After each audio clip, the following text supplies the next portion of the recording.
Hello，大家鍾唔鍾意食辣呢？我就好怕辣㗎，不過為咗我囡囡，今日就整麻辣辣椒油。呢兩棵指天椒咁多辣椒，唔整辣椒油真係有排食啊！今日特登去街市影俾大家睇。嗱，你見到又瘦又尖呢隻呢，就辣到不得了㗎。而呢一邊又肥又大隻，居然唔係咁辣，連我都可以食得啊！摘完又好，買返嚟又好，一定要將佢洗乾淨，擎乾。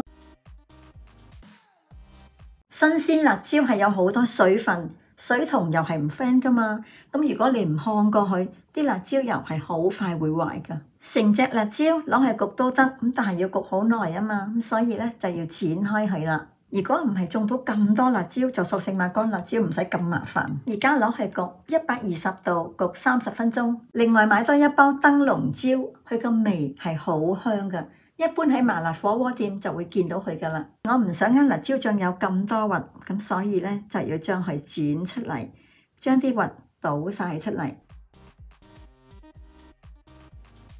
啲核揀出嚟係冇錯噶，佢仲多過啲辣椒啊。第一次焗完之後，而家咧就加埋啲燈籠椒落去。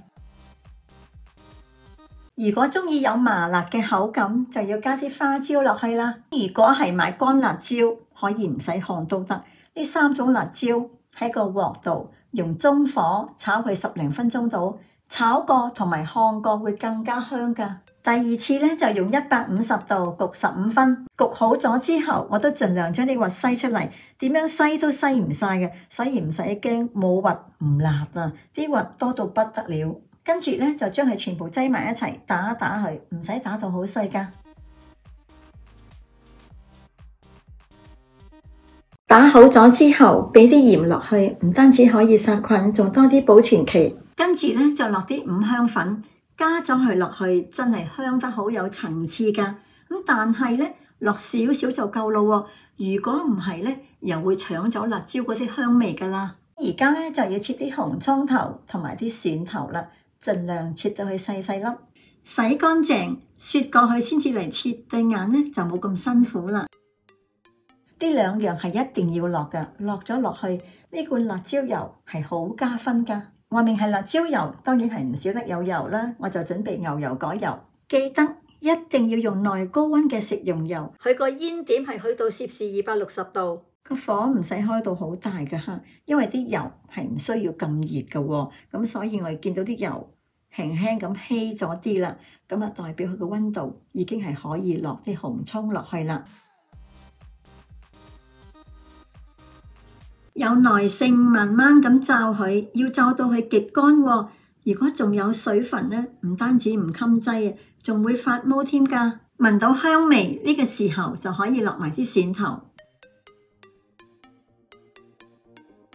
要慢慢咁罩佢。最好咧就要開行嘅抽油煙機啦，同時亦都係要不停咁攪住佢，佢好容易會黐底啊。點樣知道佢而家夠乾未呢？嗱，你見到仲有好多水蒸氣，就代表佢仲有好多水分。開始聞到啲蒜香味，唔使等到佢金黃色喎，黃黃地就可以落埋啲辣椒落去啦。唔使太高溫㗎喎，因為我哋而家唔係罩啲辣椒，係俾佢溶喺啲油入邊。呢個時候覺得佢唔夠油，就可以加啲油落去啦。大概煮佢5分鐘到就可以熄火㗎啦。亦都係啲蒜頭去到金黃色最香嗰個時刻，千祈唔好等到佢燶啊！如果唔係成煲都搞禍晒㗎啦。而家真係超級香啊！啱啱有個阿姨問我：你煮緊乜嘢？幾條街都聞到啊！